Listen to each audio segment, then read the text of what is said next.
देखिए, भगवान श्री कृष्ण जब लीला करने के लिए गोकुल की भूमि पे आए तो गोकुल एक गांव था और गांव में गाय बछड़े बहुत सारे थे और यादव लोग गाय पालन करते थे। तो दूध दही माखन होता था गोकुल में। तो दूध दही माखन होता था तो कर के रूप में सारे दूध दही माखन को मथुरा में कंस को दे देते थे। कर के रूप में उसको पटा देते थे, जमा कर देते थे। तो हुआ क्या, एक दिन एक ग्वालिन जो है दूध दही माखन को बेचने के लिए निकली थी और वो बेचते बेचते जा रही थी। भगवान को मालूम पड़ा कि ये ग्वालिन जो है 2-3-4 दिन का बिगड़ा हुआ दूध दही माखन बेच रही है। भगवान को पता चल गया तो उसने उसे रोकना चाहा, बहुत प्रयास किया, लेकिन वो नहीं मानी और बेचने के लिए निकल पड़ती है और कहती है कि यदि तुम मुझे रोकोगे तो मैं कंस से शिकायत कर दूंगी।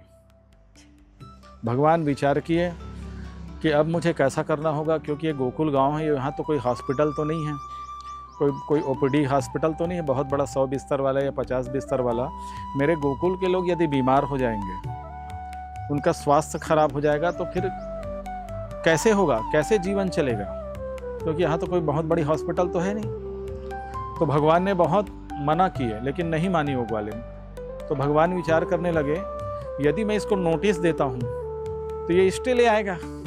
आज की वैज्ञानिक भाषा में इष्टे ले आएगा। यदि मैं 2-4-5 लोगों को लेकर के समझाने जाता हूँ फिर भी ग्वालिन नहीं मानेगी। तो भगवान ने क्या किया, अपने गोकुल वासियों के जितने लोग थे सबको शारीरिक पीड़ा, रोग व्याधि, बीमारी से बचाने के लिए या मिलावटी पदार्थों का जो बाजार में सप्लाई हो रहा था उसको रोकने के लिए जी।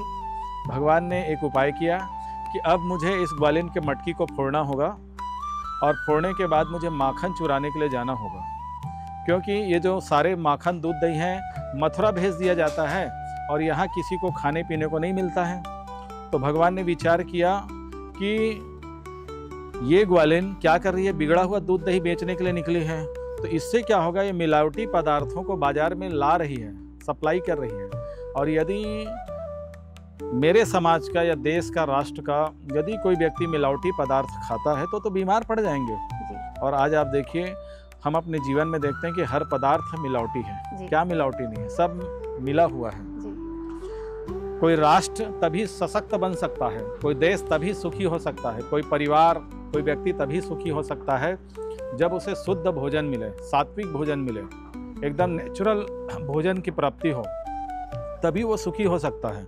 और यदि मिलावटी पदार्थ यदि हमारे समाज में आएंगे, यदि हम मिलावटी पदार्थों को खाते हैं तो हम निश्चित रूप से बीमार पड़ जाएंगे, रोग व्याधि आ जाएगी, शारीरिक कष्ट आ जाएंगे। भगवान ने विचार किया और अपने गांव को बचाने के लिए, अपने लोगों को बचाने के लिए भगवान ने ग्वालिन की मटकी को फोड़ा और ग्वालिन के मटकी को फोड़ करके देश, राष्ट्र, समाज को यह संदेश दिया कि यदि कोई मेरे गांव को, मेरे देश को, मेरे राष्ट्र को, समाज को यदि कोई मिलावटी पदार्थ खिलाता है तो मैं ऐसे व्यक्ति को नहीं छोड़ूंगा। और भगवान कृष्ण ने उस ग्वालिन के मटकी को फोड़ दिया, दूध दही को वहीं बिखेर दिए और भगवान कहते हैं कि आज मुझे ग्वालिन के घर माखन चोरी के लिए जाना होगा।